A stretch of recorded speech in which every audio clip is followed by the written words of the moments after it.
On the transducer, you will notice that there are 3 wires, well, 1 wire per transducer, and these are normally connected to your measurement equipment, which is your monitor in most cases. So this is what allows us to have a reading of the central venous pressure, of pulmonary artery pressures, cardiac output, and so on. These all must be connected to the monitor for you to get the reading. Before we can do that, however, your lines need to be zeroed and leveled. Those are the 2 checks that the nurse must do before you can obtain your readings. So we'll start with zeroing. What do we mean by zeroing is that we are equating the pressure in your transducer to the atmospheric pressure so that later on our equipment can sense the difference between atmospheric pressure and the pressure in the heart or in the artery that we're measuring it in. So we are zeroing our equipment by opening the stopcock to the atmospheric pressure. If you zoom in, you will see that all the stopcocks are actually closed off to the little cap here. Okay, so that means this little cap actually has a hole in it, and that leads to the atmosphere. So if I open the stopcock to an open position to this cap, that means that my entire line is open to the atmosphere.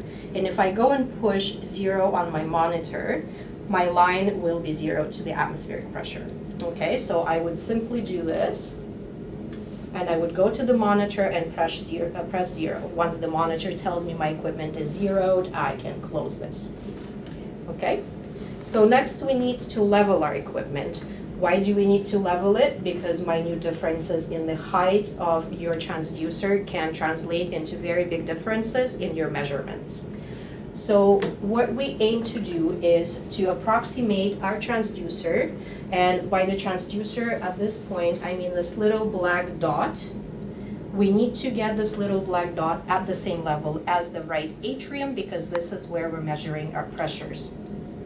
To do that, there are different ways to level.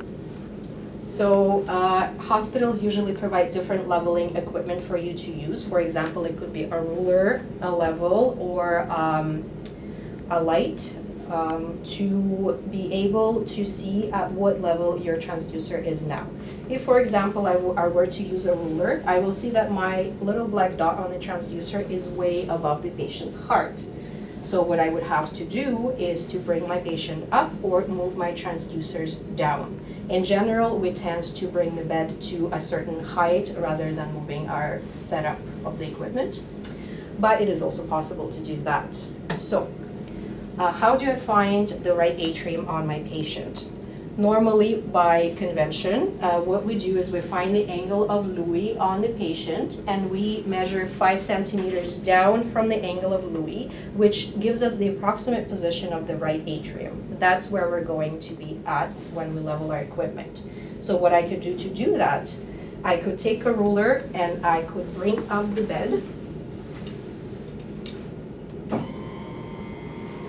all the way up until my ruler aligns with the little black dot and the patient's angle of Louis. So right now I'm still too low. I will keep bringing the bed up until, let's say I'm using a ruler, until I am aligned.